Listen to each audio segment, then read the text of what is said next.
No. George Kilpatrick Inspiration for the Nation, celebrating people we feel good about.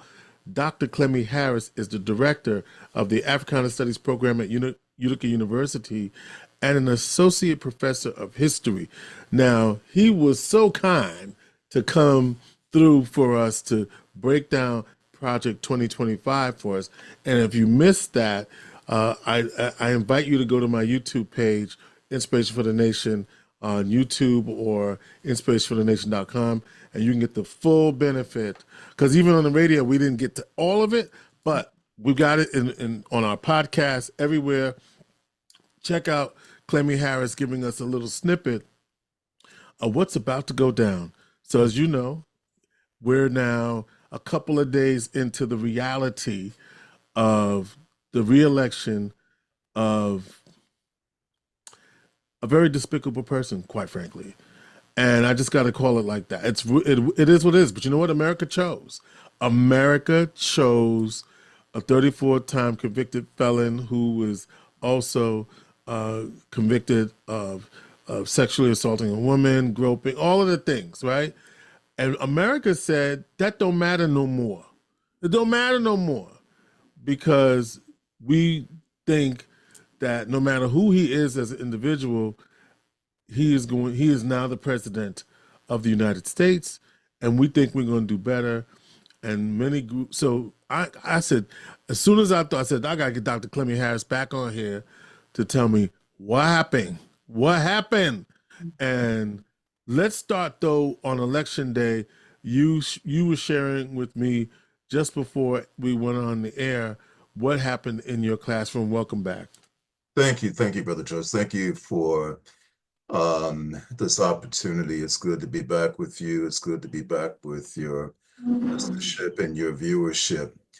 I want to start with a story that happened Tuesday morning. I teach a morning seminar called African International Relations in Historical Perspective, where we happen to be talking about the growth of authoritarianism, not only across Africa, but also across parts of Eastern Europe as well, in the period following the Cold War.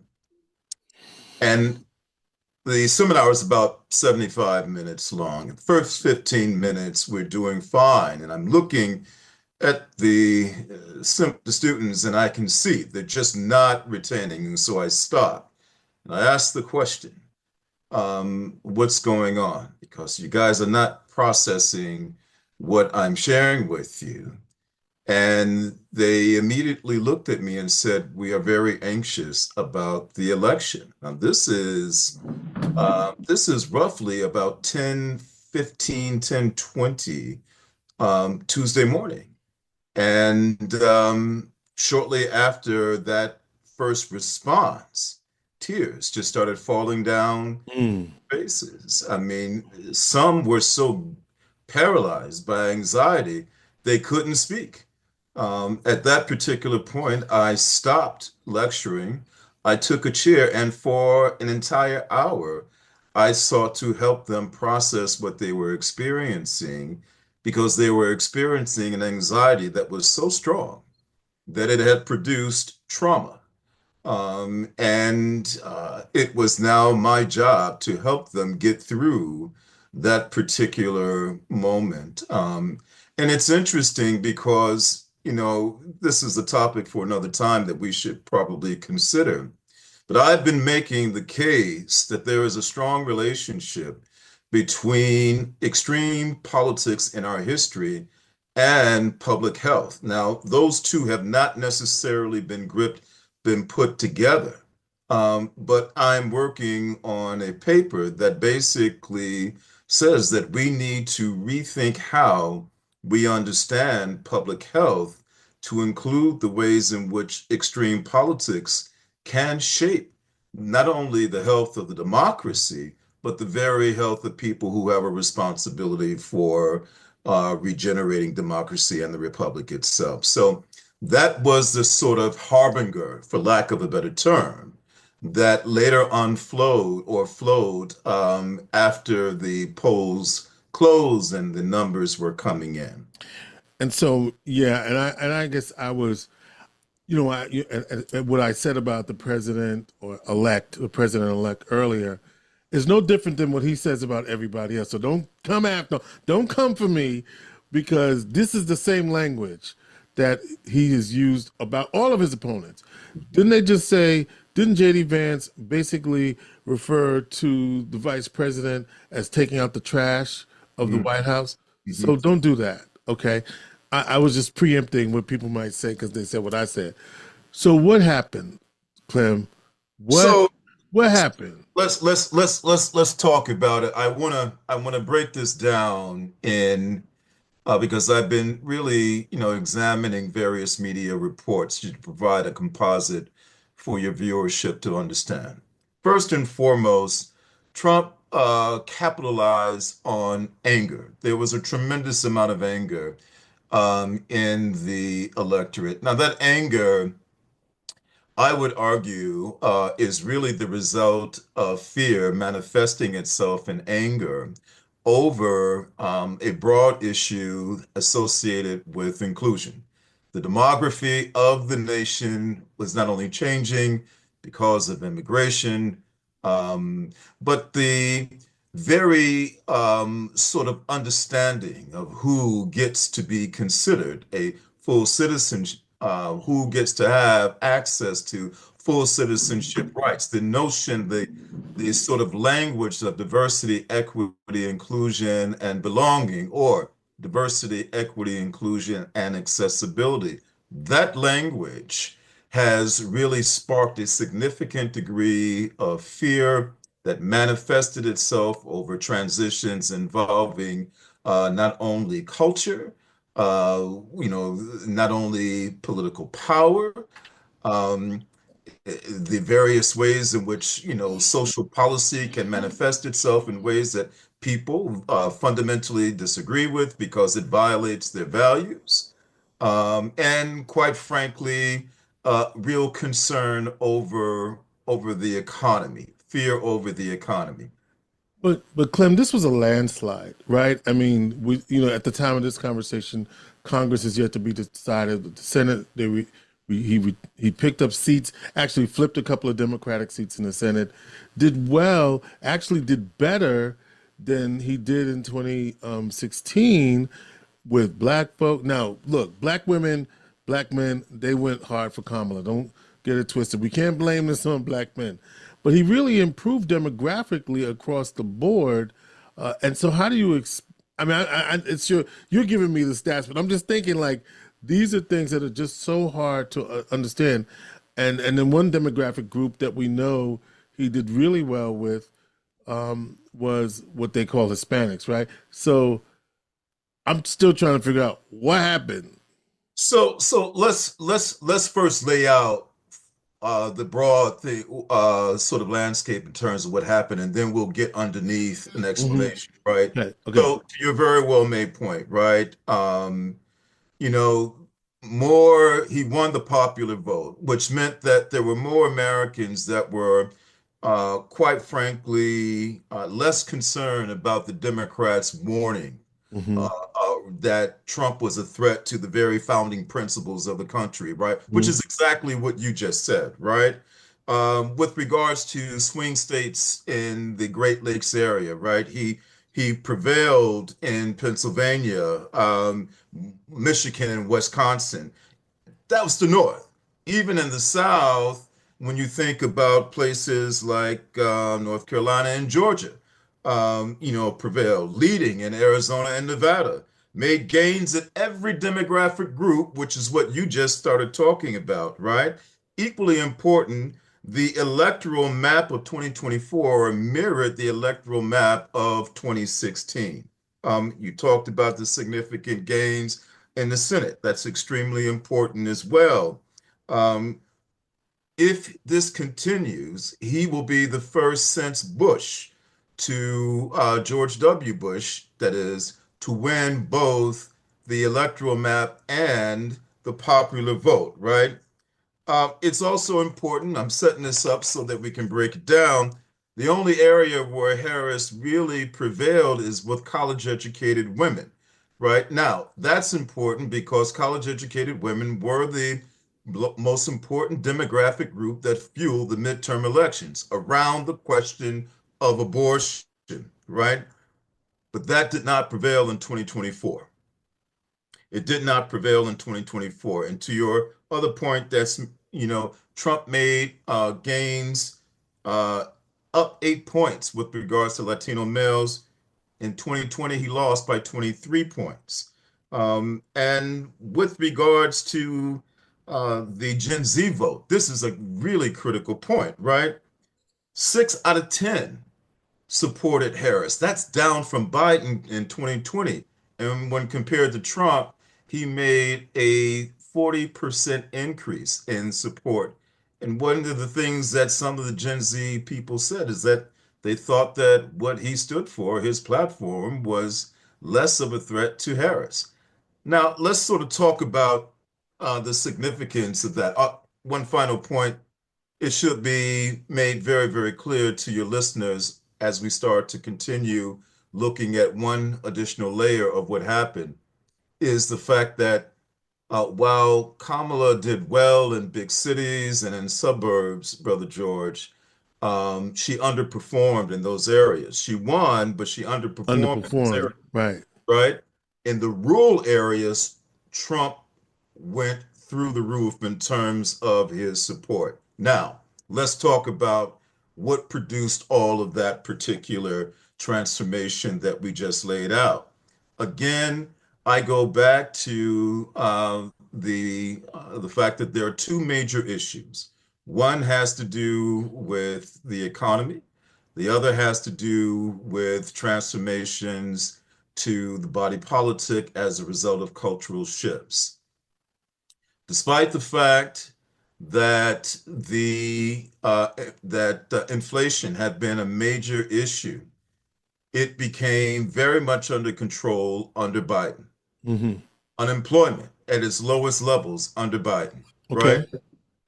The fact of the matter is that somehow, some way, even the successes of the Biden-Harris administration did not seep through. People were still very angry over the economy, angry over the cost of groceries. And if you think about how this all occurred, the economy was the result of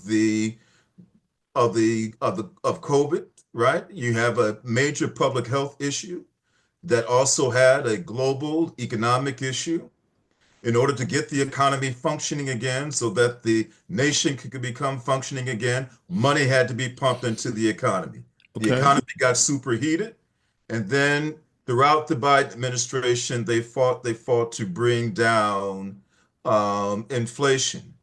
No matter what successes they acquired, they still did not result in the electorate ultimately recognizing that, yes, they had to pay more, but it was coming down. So somehow or another, the Biden administration failed to translate that message enough to get the electorate to calm down.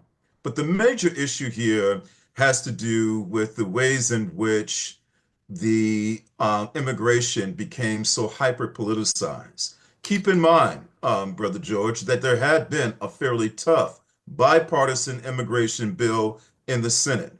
And at the direction of Trump, Republicans in the Senate scuttled the bill in order to give Trump a A platform talking on point. which to Yeah. run. Absolutely. Right? And so from that, they began to run a fear campaign about what's happening at the border. Now, no one could make the argument that there didn't need to be reforms to immigration. This has been a long, troublesome issue. But what we see happening here are the ways in which the politicization, over politicization, hyper politicization of immigration, and this notion that somehow or another immigration is the basis for taking the country back, the Democrats being very soft on the border, all of this triggered fear. feared that transformation was going to occur that ultimately would have a negative impact on particularly white voters. To put it very bluntly, white America is very concerned about the browning of America. And I think that it is really important that we deal with the significance of that. Historically, it tracks. Look at it in this context. I've been making the point that while I cannot predict the future, when historians finally get finished studying this electoral cycle, it will likely show that it was as consequential as the electoral cycle of 1860. Why? Because the electoral cycle of 1860 is the cycle that ultimately resulted in Abraham Lincoln emerging as president. What was the major question? The major question was the abolition of slavery, right? The ability to ultimately end slavery and ultimately to bring in former slaves into the body politic. Well, ending slavery struck at the economic foundations, not just of the South, but of the North as well, because the economies in the North and the South were integrated. And then shortly after that, we see a major push that occurs. That push is the secession of the South from the Union. If you move across time and look at Reconstruction, following the Civil War, Reconstruction seeks to mainstream African Americans into the body politic. African Americans are denied economic rights, but they're given political rights. And what happens in the 10 years from the beginning of Reconstruction to the end? A systemic effort to end it. Not only did it end, but the violence associated with Black bodies and Black businesses went straight through the roof. That was the result of a country that resisted inclusion, particularly a group of people whose history is unique to this country as being the only people in the land of the free and yet unfree. Follow that all the way up to the civil rights movement, the post-civil rights movement, and you can clearly see every time that there is a step to bring about inclusion, the country goes through a process where progress is met with retrogression. And we can see that when we think about the New Deal. By the time we get to the 1960s, conservatives are looking to dismantle the New Deal. By the time we get into the 1970s, conservatives are looking to dismantle civil rights. They tried and tried and tried to dismantle affirmative action from the very time in which affirmative action became the most significant civil rights and labor law of the land. They did not succeed until June of 2023, when the super conservative majority Supreme Court nullified the civil rights by taking out racial and ethnic consideration. That historical context is important because what it shows is that the nation has a great resistance to any large-scale form of inclusion, which goes back to my earlier comments about the ways in which the language around diversity, equity, inclusion, and accessibility, or direct diversity, equity, inclusion, and belonging have had an adverse effect with regards to a very conservative electorate that on the one hand had deep anxiousness around the economy and deep anxiousness around changes to American culture by the expansion that diversity sought to bring. You just said how much did you just say in that little? All right, let me just reintroduce you, Dr. Clemmie Harris. He's the director of the Africana Studies at Utica University, and also the associate professor of history. So, man, so as you were talking, I had a whole lot of things I want to say. I was thinking about. So let me rattle them off as if and then you can deal with them any kind of way. Was she just not a good candidate? Which I thought she ran a good campaign, or did people just not like her? Was it a combination of misogynoir? Was it racism? Was it sexism? Or was it none of the above? What did Democrats miss? What about the impact of misinformation and the acceptance of Americans, of some Americans, of whatever was said being believed, and the impact of the disinformation information moment that we're in, right? So you could just say something, it ain't true, but if I choose to believe it, then I'm gonna ride with that. And what did somebody say? You say something enough times, people can believe it. And then this is my 12 questions, right? The other thing is, did Harris and her team make the mistake of making it all about Trump bad and not me good? So I'm gonna sit back and let you handle all of that. All right, so I'm gonna do my best to respond to the litany of questions that Right. I just put all of that out there because right, that's right, what I was thinking as you were talking. right. And then you gave us that brilliant history.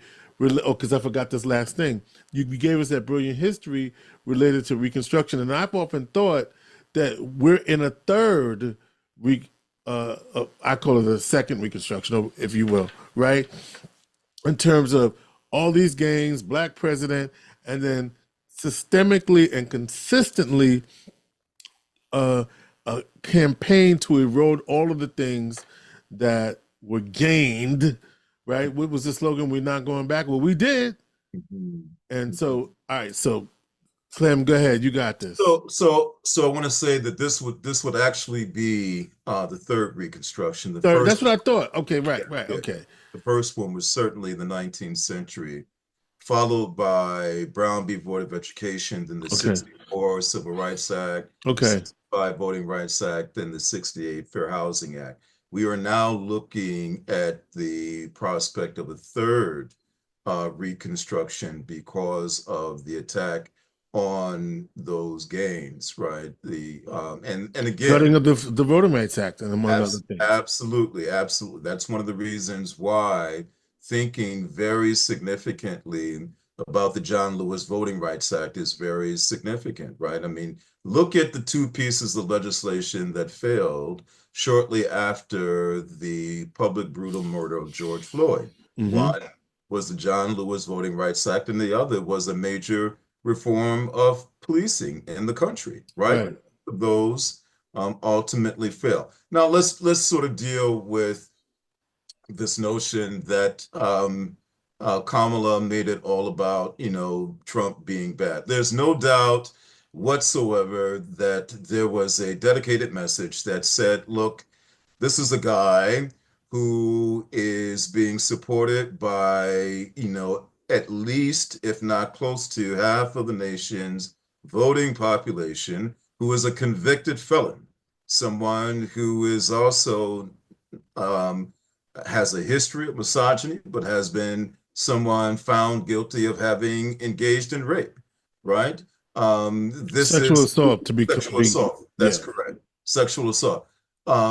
This is someone who ultimately has been, who will be a role model for all to look at. So how then do we think about an individual with this particular set of this particular type of history, someone who is a convicted felon, someone who, by virtue of his action, is seen to be a misogynist? How is it that this person can be someone who represents the principles of the country?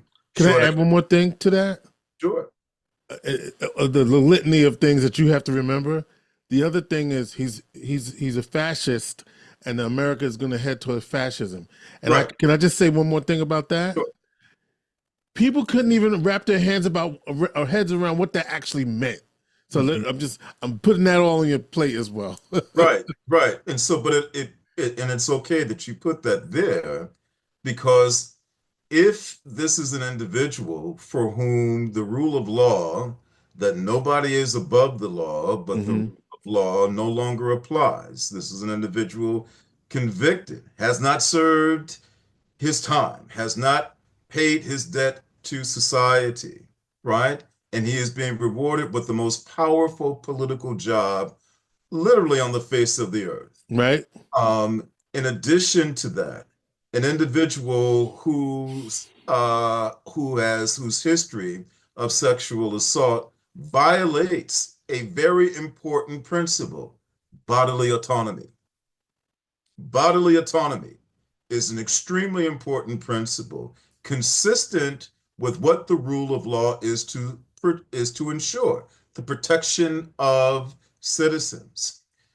To understand all of that and to understand his proclivities toward autocracy, his embracing of fascist ideology, is to understand that his election represents a clear indication that America and those who voted for him are no longer concerned about the principles of democracy or the threat he poses to it. And I think that we have to deal with that reality. Pause for a second with my 20 questions.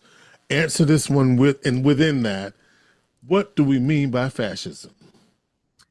Fascism essentially is a term that reflects what we call a version of authoritarianism. This person is someone who ultimately engages in a type of leadership that basically says, my word is the defining word, Mm-hmm. right? Normally, in a democracy, the power comes from the From people, the people. right? But when you have fascism, the power is literally coming from the authoritarian, the autocrat, the person who was leading the country at that particular point in time. And the people say is ultimately reduced to a mere symbol if it has any significance at all, Mm-hmm. right? The simplest thing for your audience to understand with regards to fascism is to simply recognize that fascism is another word for an authoritarian, right? Period. All right, appreciate it. Which is at odds with what we said democracy is supposed to be. All right, so Indeed. do you remember my 20 questions? No, sir, I do not, but I'm going to do my best to bring them back, and you just help me as I try to address them, right? So your first question is, did Kamala make a mistake about, making it all about how Trump represents a threat to democracy? Right, and Trump bad, Trump bad, Trump bad, Trump bad, as Right, opposed to me good, me good. So, right. and I guess thinking about all of that, what you just said, I keep interrupting, so let me stop. And yet he didn't get as many votes as last time, but still more votes than Kamala this time, and people voted for that very thing that she was warning us about. And so what it seems as though is that people decided, I don't believe that, right? Then they're not, they're like, oh no, he's just kidding. So to the point of, mm, mm. So she didn't. I guess I guess what I'm asking you to do, Clem, is maybe she couldn't do anything differently than what she did. Well, I think that you reached a very good point. The real question here is not somehow or another did she miss a critical point. I mean, look, we're talking about the first democracy, the first republic in the modern history of the world, the United States. Right, right, The United States, which continues to represent itself as a beacon of democracy and a nation that stands for human rights globally. With those two aspects associated with the nation's history and its brand, how then can there not be a major discussion about the threat that Donald Trump represents right. to those principles? Talk to me. Listen, we are about to embark on the nation's 250th anniversary in 2026. There is going to be a discussion about how far the nation has come in honoring the very foundation of human rights that exist enshrined in the Declaration of Independence, that Hmm. all human beings, by virtue of being human, are Hmm. endowed by their Creator to have certain unalienable rights. And what the founding fathers basically memorialized in the Declaration of Independence, that those principles would be represented by life, liberty, and the pursuit of happiness. Well, 248 years later, if you think about my argument on inclusion, if you think about the history that I laid out to help us think about the particular challenges that have happened across history when efforts to bring inclusion took place, then we can conclude that the nation is still struggling to determine what its soul will be, who will have unadulterated access to first-class citizenship rights. Man, There's Clemmie, you know what? I'm listening to you. Are we basically being too, like, I want to say, politically correct? In other words, Hmm. this is us, right? This is us. This is us. And we what did Eddie Glaude say? We're getting exact, this is a reflection of exactly who we are as a country. And to think of it as any differently than that is misleading ourselves. In other words, America rejected her for a lot of reasons, but mainly, is it simple to say it was racism and sexism? Is it simple to say that? Yes, it is. It is simple to say it um, without recognizing that there are layers underneath it. Okay. So, so to understand typically is to say, look, was this an issue of racism? Was it an issue of sexism? It absolutely was. That's undeniable. And But you can trace that across history. That's the hmm point that I was making, hmm right? That these issues have continued to remain unresolved. So the answer is, it is simple to say, but yet it is the right thing to actually say, to understand what happens as to why it continues to unfold in this particular chapter, is to think critically about the various components that help us to understand how racism has regenerated in this electoral cycle and how sexism has regenerated in this particular electoral cycle. So, yes, it is simple to say, but the complexity associated with it requires a much deeper conversation, which we're trying to have. yeah, man, it's here's what I'm gonna say, right? And I appreciate what you're saying. Um, so I was talking to my daughter who was upset, really upset, right? And just wondering, where do we go from here? I Hmm. mean, I don't even know if you made all of your points, and if you haven't, just go ahead on and do that. And so, because I guess as I'm questioning you and asking you, maybe I'll shift the blame away. I'm reading some of the commentators. Well, she didn't have a message. She didn't have a campaign. She had all of the things. We just chose not to hear it, as my view. You can tell me if I'm wrong about that. And then we listened to a guy. All of a sudden, I see all these things that Donald Trump said he wanted to do. I never heard him say any of those things, right? Everything I saw was somebody's a this, somebody's a jerk, somebody got a pencil neck. We're gonna jail him. We're gonna deal. I'm dancing. I'm doing blowjobs in the microphone. I mean, this is what I'm seeing. So what did I miss in terms of his policy? But anyway, where do we go from here? And what I said to her was, and you laid it out for us without even knowing you did, but you probably know what you did because you're a historian. We have been in different points in history before that we've had to overcome and fight at different points, as you suggest. And so I reminded her that we just got to keep working. We can't be silent.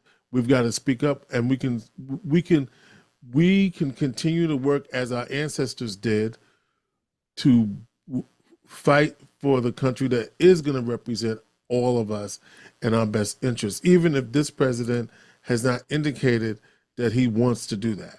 So, or he says it rhetorically, he says it, but we don't believe it. So my point is to you, or my question to you is, so where do we go from here? And how do you you haven't seen your students at the time of this conversation since the election. What's the reassurance? What is it that, how do we regroup from here? Well, first, we recognize that what is missing right now, and it's even reflective in this conversation, is the power of the moment and how the power of the moment has transformed our ability to develop a cohesive analysis and then from there a cohesive strategy.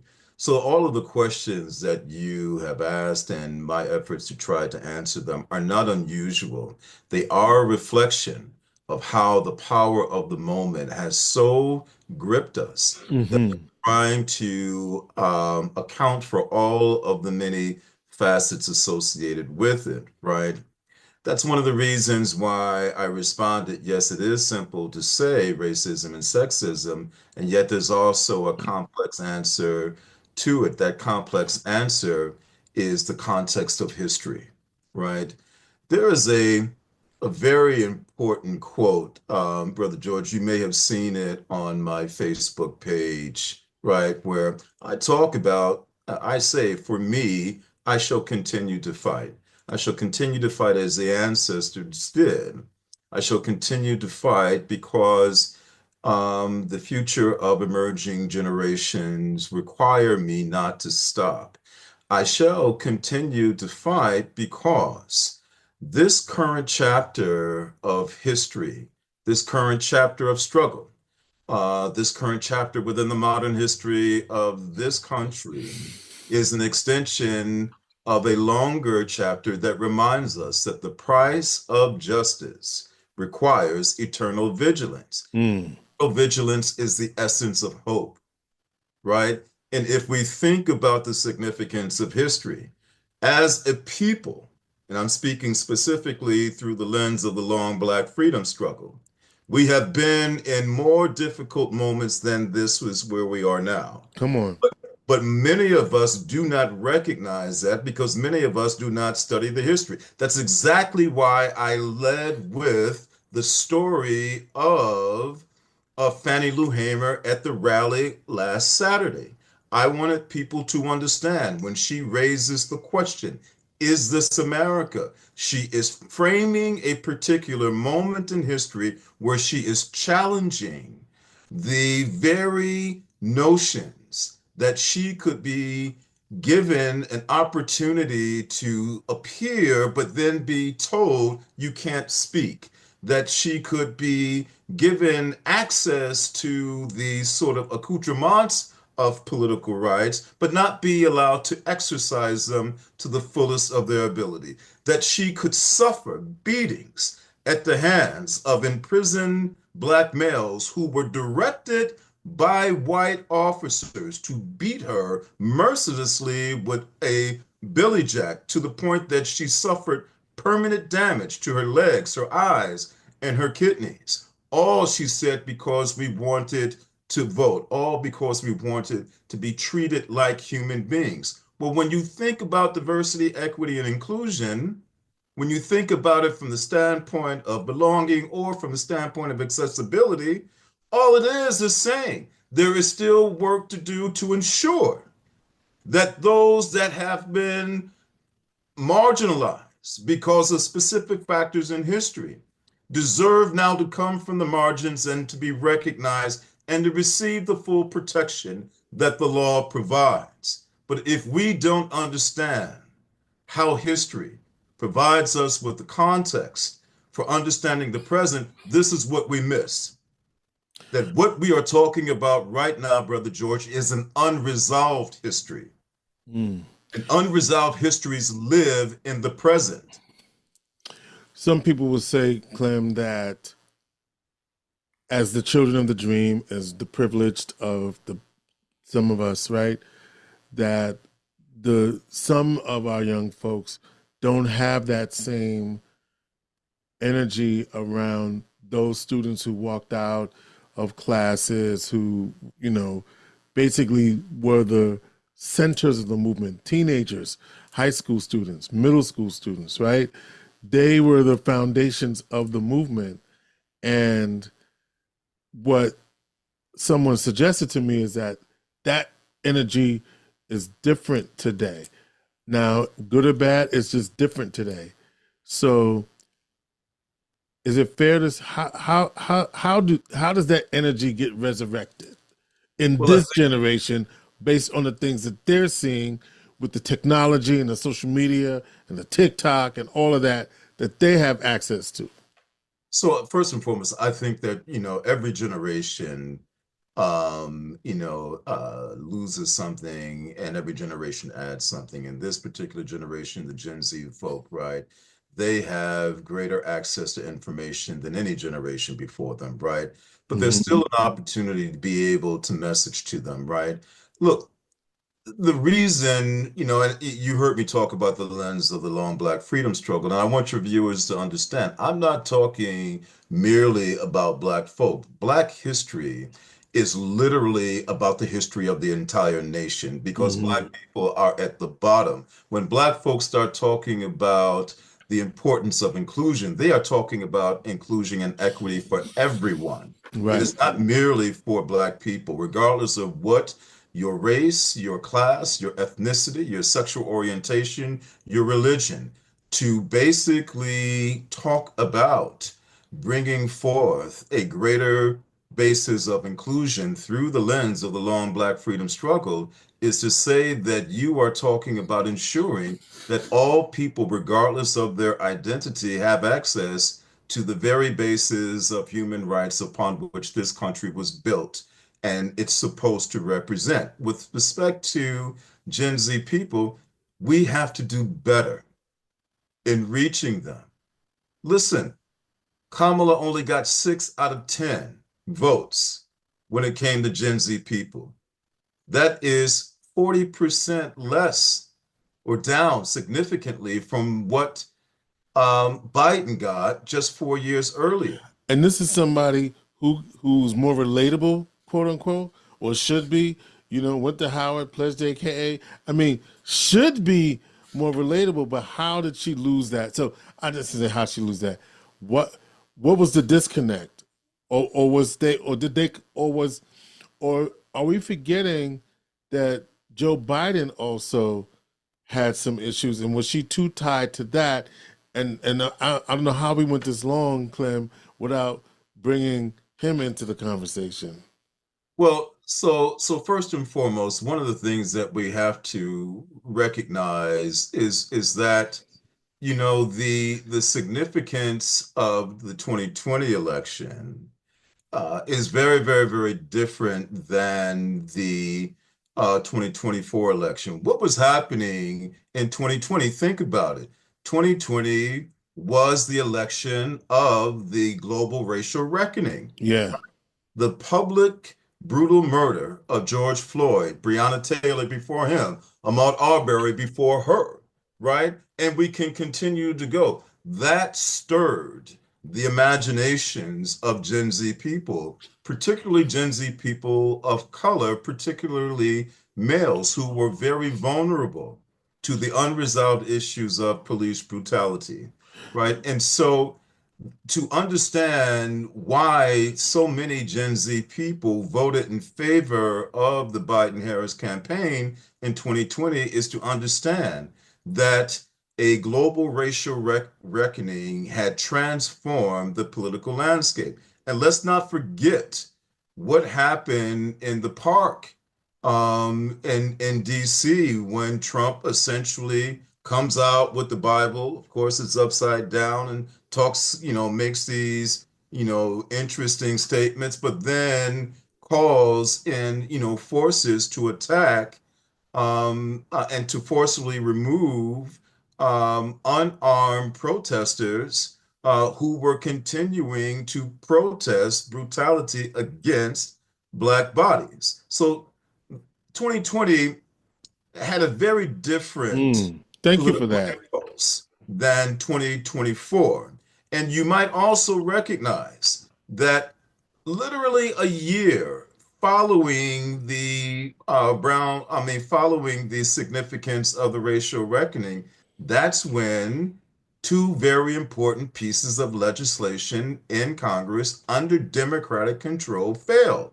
John Lewis Voting Rights Act and the police reform bill. Both of them failed, right? And so how then do you seek to recognize the ability to hold a group whose attention you have in 2020 when two very important pieces of legislation ultimately fail? And they fail. There's a whole conversation that we can have about why they fail, but I think it's important that we don't conflate 2020 to Oh, 2024 without recognizing the importance that the global racial reckoning had in 20, and then ultimately it became increasingly insignificant. By 2022, it wasn't the unresolved issues of race, Brother George, that shaped the midterms. It was abortion. how about this? I'm gonna throw another thing at you. Are we underestimating the impact of Gaza on how young people saw Kamala Harris, which is interesting as opposed to what they think. Like, this is why it's so contradictory and hypocritical. They're holding Biden Harris accountable for whatever they think should have happened, as if it would be different or worse. It would likely be worse under this president and under this president when he comes back into office. And so I don't understand that logic. And or do you think that that has any impact at all? I do think that for a significant amount of young people who were on college campuses protesting what they believe to be genocide and apartheid in Gaza and the ways in which they were forcibly And removed. the mounting death toll. Right. It harkens back to, first and foremost, if you take what happened on campuses such as UCLA, if you take what happened on campuses such as Columbia, it harkens back to a period in the 1960s where police came on campus and essentially engaged With the in anti-war protesters. absolutely in a forceful intervention in what at the time had been peaceful anti-war protest, right? And so that use of force triggered a type of animus. You can make a connection between the ways in which the police responded on college campuses to anti-war protesters, the Vietnam War, and Gaza today. I think it is also important to recognize that there was a connection between the suffering of those in Gaza and the ways in which those in Gaza came out in support of Black Lives Matter, right? Mm. There was a very significant response. You had significant activists in Gaza who made the point that they understood, they could relate to the type of brutality that Black and brown bodies were experiencing in the United States because they were subjected to it. So there is a significant investment of our young people, and rightfully so, in Gaza. Now, I would say that the issue that I have is that this ultimately shields other very significant geopolitical regions where armed conflict is taking place. No one is really talking about what's happening in Sudan, Mm. in the Republic of the Sudan and Sudan. No one's talking about what's happening in Yemen, what's happening in various other places where there needs to be an equitable light on these armed conflicts, right? Gaza and Ukraine are two. They're very important for all of the reasons that we just talked about, but they're not the only ones. But to your point, the expectation was that these forces would be able to influence the Biden campaign to intervene, I mean, the Biden administration to intervene in such a way as to bring about the outcome that they believe that the Biden administration and the United States writ large should represent within Gaza. So yes, there is no doubt whatsoever Gaza represented an unresolved grievance that they had with regards to the Democratic Party. Now, um, again, when we think about some of the reasons in which Gen Z people supported Trump, one of the things that I saw was that Trump represented the lesser of two evils, Mm. right? I don't have an explanation for Right. that. Though that doesn't make sense, that's what they said. All right, Clem, I think we are. This ain't the last conversation we're going to have, but I do have to. What should. So here's a couple of things I think should happen. We should remember that we have a school board, we have a city council, we have a state assembly, and we have a legislature. So we have to refocus on making sure that our local representatives do what they have to do. And of course, we will have a new congressman in New York 22. So that's one thing. Regarding our feelings about the presidential election and what we not perceive, the reality of our further erosion of rights, what's your assignment for us? My assignment, first and foremost, is to recognize that, as I've been saying earlier, before the wisdom had been that people should only worry about who's at the top of the ticket, and that is it. This particular electoral cycle says that particular form of guidance is no longer relevant. You have to be concerned at every office on the ticket. Local elections are extremely important, extremely important. School board elections are very important because of the implications of Project 2025. Now, we don't have enough time to talk about that, right? So, but we have to recognize these things, that organizing must now move forward, and you must be concerned about not only every seat of power, but you need to also be concerned about any particular ballot initiative that seeks to change either, the state constitution or funding for particular public entities, right? You have to become more involved in conversations about transitions of power at all levels. Number two, recognize that because of the 22nd Amendment, Donald Trump cannot run for president in 2028. So the Say next, more about that. well, Oh, because he's limited, term yes, limited. yes, the 22nd So Amendment this is says you only can a only 4 year serve. period. Oh, Right. that's actually a ray of hope.